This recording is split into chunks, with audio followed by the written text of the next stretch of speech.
Welcome to You and Your Money. Today's episode features Holly Wanegar, Associate Vice President and Wealth Advisor at Weiss, Hale, and Zahansky Strategic Wealth Advisors. As we gear up to celebrate America's birthday on July 4th, we're going to talk about another kind of independence, financial freedom. Start with the basics. What does financial freedom mean? Yeah, it's a great topic. Financial freedom, however, may look a little different for everyone, but we see financial freedom as being in control of your financial destiny and having the freedom to make life decisions based on what makes you happy and fulfilled, not just what pays the bills. Another way to think about financial freedom is the state of having enough income, savings, and investments to afford the lifestyle you want without being dependent on a specific job or someone else for money. So what are some of the biggest obstacles you see people facing when it comes to achieving financial independence? Yeah, there are a few common ones that come up again and again.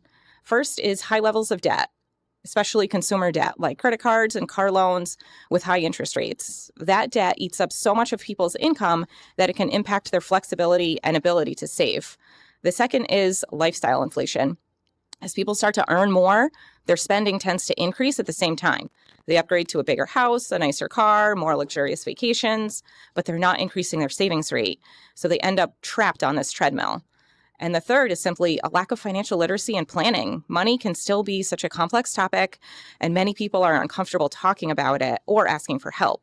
They don't have a clear picture of where they stand or a roadmap for where they want to go or how to get there. All right, so those are obviously some big hurdles. So what's the first step, Holly, to overcoming them and starting on the path to financial freedom? Yeah, so step one is getting really clear on your current financial situation. That means tracking your income and expenses, assets and liabilities. Not a very fun activity, so I recommend picking a budgeting app or money management tool that helps you take an honest look at those numbers.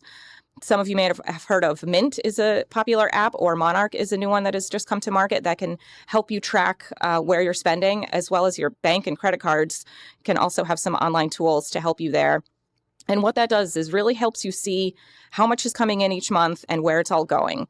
Are there areas of obvious overspending or inefficiencies, such as unused subscriptions, daily coffee trips, I'm pretty guilty of that one, or impulse buys? It can be really eye-opening and important to start there. It is eye-opening, and I think some people avoid doing that because maybe they're afraid of what they'll find.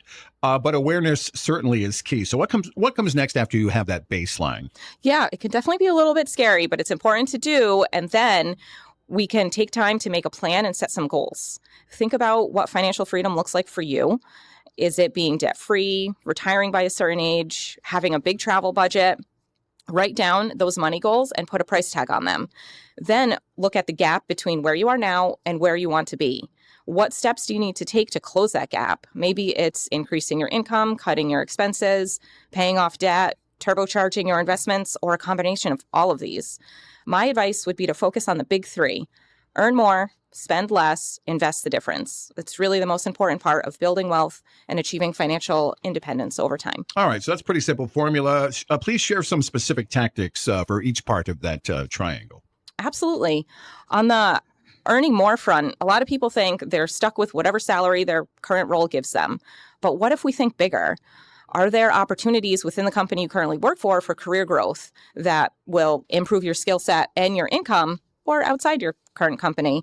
And also, you can use some interest or hobbies and see if there's a way to turn them into some sort of income stream. And then on the spending less side, it's not about depriving yourself or living on a very tight budget. I like to call a too restrictive budget like a bad diet. We're very unlikely to stick to that over the long term. It's more about being intentional with your money and aligning your spending with your values and goals. Take a look at your biggest expense categories, usually things like housing, transportation, food, and entertainment. Are there ways to optimize those? Downsize to a smaller place, shop around for cheaper insurance, cook more meals at home, or cut the cable cord. Small leaks can sink a big ship over time.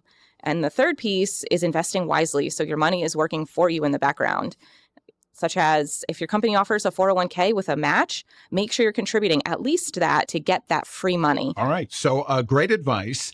What would you say to someone who is feeling overwhelmed or discouraged about their ability to achieve financial freedom? What advice do you have, Holly? Yeah, I would say first, take a deep breath. And remember, you're not alone. So many people are in the same boat and it's never too late to make these changes to set you up for success. Financial freedom is a marathon, not a sprint. And celebrate your small wins along the way and surround yourself with positive influences and accountability partners. Maybe that's a money-savvy friend, a Facebook group, or a financial advisor. And always remember your reason why. What does financial freedom mean to you? More time with family, the ability to travel, leaving a legacy. Keep that front and center and use it as motivation. All right, that's good stuff today, Holly. Thanks for sharing your wisdom with us today. You've given us a lot to think about and really a clear action plan. Thanks for that. Yeah, absolutely. It's my pleasure, Gary, especially because it's really the ultimate goal of what we work to deliver for our clients. We strive to give them absolute confidence and unwavering partnership for life, like our new tagline says. Great information today, Holly. Thank you. For more information regarding wealth management and customized financial planning with Weiss Hale and Zahansky Strategic Wealth Advisors, please visit whzwealth.com. Weiss Hale and Zahansky Strategic Wealth Advisors offers securities and advisory services through Commonwealth Financial Network, member FINRA, SIPC, a registered investment advisor. Fixed insurance products and services offered through CES Insurance Agency.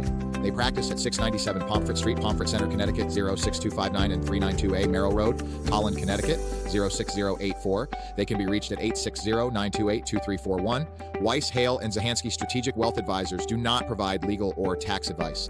The tenured financial services team strives to support clients in achieving their financial life goals while providing absolute confidence and unwavering partnership for life.